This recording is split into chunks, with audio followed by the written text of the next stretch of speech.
único. En el programa de hoy. Bien, como ya vieron, bienvenidas y bienvenidos. Hoy vamos a ver géneros literarios. Vamos a ello. Dentro de los géneros literarios vamos a encontrar básicamente tres. Ahí está, ya casi. Ahí está. Tenemos el narrativo, el lírico y el dramático. El narrativo, pues normalmente lo vamos a encontrar que nos cuenta una narración, una cronología de eventos. Aquí evidentemente vamos a recordar que tiene personajes, tiene tiempo, tiene espacio, evidentemente tiene narrador, ¿de acuerdo? Esa es la versión básica de género narrativo. También tenemos el género lírico, que la versión corta es poesía, básicamente. Y la poesía, pues ya en la actualidad puede ser muy amplia su definición. Vamos a dejarlo simplemente como aquí dicen, lo que transmite, lo que comunica emociones, sentimientos y pensamientos, así versión corta. Y género dramático es el que está pues hecho para ser representado frente a un público sobre un escenario y evidentemente se refiere a versión corta, teatro, ¿de acuerdo? Vamos a ver un poquito más adelante más características. No porque, atención, mucho ojo, déjame pongo atención, está, no porque, ¿dónde está? Importante, ajá, importante. No porque sea de un cierto género, no quiere decir que no está empapado o emparentado con el otro. Por ejemplo, Shakespeare es básicamente género dramático, pero sus diálogos son versos, así que en realidad también está emparentado con la poesía, y así como ese, otros ejemplos que vamos a ver en un momento. ¿De acuerdo? Entonces es un poco más amplio lo que alcanza a decir un cierto género y eso será a partir de la obra.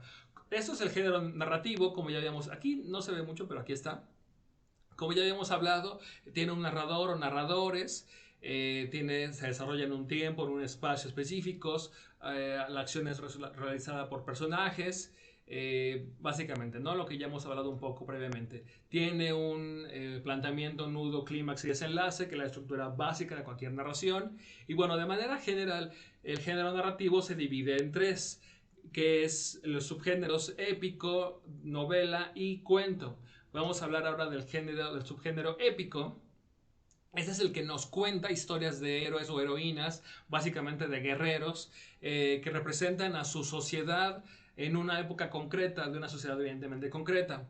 Por ejemplo, tenemos El Señor de los Anillos como un ejemplo un poco más actualizado de género épico, pero de igual manera está el género básico, el ejemplo básico, perdón, que es la Ilíada o la Odisea. En la Ilíada, pues evidentemente hay héroes que representan a estos pues tanto cosmovisión como forma de pensar, como forma de comportarse, todo aspecto básicamente relacionado con la cultura griega, ¿de acuerdo? Eso es muy importante. De ahí nos vamos a la novela. La novela, pues al ser un poco más larga, da tiempo de que el personaje sea más complejo y evidentemente esto implica que evolucione el personaje o que pueda evolucionar. Eso también hace que pues tengan más tiempos, tengan más espacios, tengan más narradores. El ejemplo básico de novela es Don Quijote de la Mancha, que además, por cierto, es el primer ejemplo de novela. Y tenemos también como ejemplo de cuento, del subgénero épico, del subgénero narrativo cuento. Primero, bueno, tenemos el ejemplo que es el de Augusto Monterroso, pero vamos a la definición, que es una narración breve, no, como es corta, no alcanzas a que el personaje evolucione. De igualmente, no alcanza para que haya mucho tiempo, mucho espacio o muchos personajes. Generalmente hay un par. Y como ejemplo les decía, está este de Augusto Monterroso, que es cuando despertó el dinosaurio, todavía estaba allí. Y ustedes preguntarán, bueno, ¿y dónde está la historia? Eso no es una historia, eso nada más que había alguien ahí y de repente estaba enfrente de un dinosaurio que todavía estaba ahí. Bueno, pero es que ahí está la historia. En lo que ustedes imaginen que está detrás de esa frase, por ejemplo, puede ser que ustedes piensen que hay... es la historia de un joven o de una joven que viajó en el tiempo a la época de los dinosaurios y en esa época apareció frente a un dinosaurio y empezó a huir de él, se escondió en una caverna, pasó el tiempo, se hizo de noche, se quedó dormida o dormido, después salió y cuando despertó el dinosaurio todavía estaba allí, es decir, que todavía no está libre de peligro. Toda esa historia está implícita dentro de esta frase. Eso es lo bello de los microcuentos. Así como ese, hay muchos más ejemplos muy, muy padres. Bueno, bien, vamos al género de poesía, género lírico, que decía hace ratito que expresa emociones o sentimientos. Aquí es una larga definición de Borges, pero la versión corta es: la poesía es algo muy íntimo, muy esencial, que no puede ser definido sin diluirse. Es decir, es muy, muy difícil de definir, de aterrizar como tal. Básicamente, vamos a dar ejemplos. Después de que ya definimos qué era lo que expresaba, comunicaba sentimientos, emociones o pensamientos, tenemos este ejemplo de Caligrama hecho por Apollinaire, que es un poema que está al mismo tiempo dibujando con sus palabras una figura, una persona, precisamente aquello de lo que habla el poema. Como pueden ver, tiene varios niveles. Eso se denomina poesía visual. De igual forma está la poesía verbal, que es la poesía normal, que tiene una cierta métrica, una cierta estructura, como los sonetos, los romances, las décimas, etcétera. Pero aún así, no quiere decir que toda la poesía sea caligramas o poesía verbal. También hay, dentro de la poesía verbal, hay versos libres. Es decir, son estos versos que no tienen una estructura definida, pero que comunican, les decía, sentimientos, emociones, pensamientos, etcétera. De ahí nos vamos a este ejemplo de poesía, de poesía de género lírico. Está el soneto de Lope de Vega. Como pueden ver, pues es una estructura muy definida, dos cuartetos, dos tercetos, lo vamos a ver después con más detalle, pero bueno, es un ejemplo de poesía. Y ya por último está el género narrativo, el género dramático.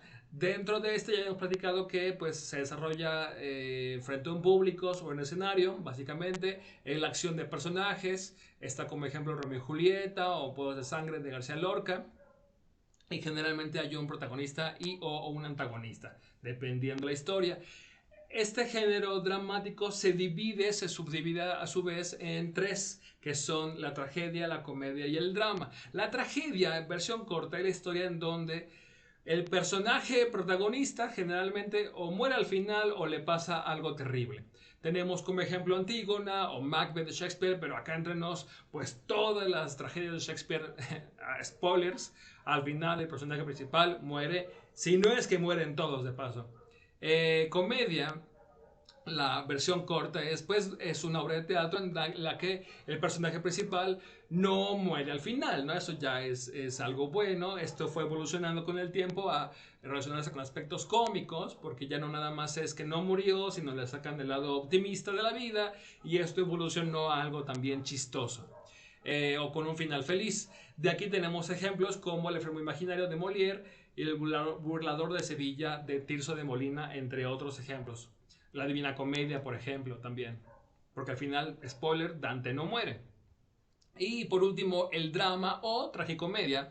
El drama o tragicomedia, como su nombre lo indica, tiene tragedia y tiene comedia, por eso tragicomedia. La versión corta es que este género busca ser mucho más realista, mucho más parecido a lo que nos acontece en la vida cotidiana, y pues evidentemente en la vida cotidiana hay momentos optimistas, momentos buenos y momentos malos también. Por eso este busca, como aquí bien dice, ser un poco más realista. De aquí tenemos como ejemplos Casa de Muñecas o La Niña de la Palomera de Fernando Cuadra. Y eso sería todo por mi parte. Sean ustedes muy felices. Nos vemos en el siguiente video. Seamos felices.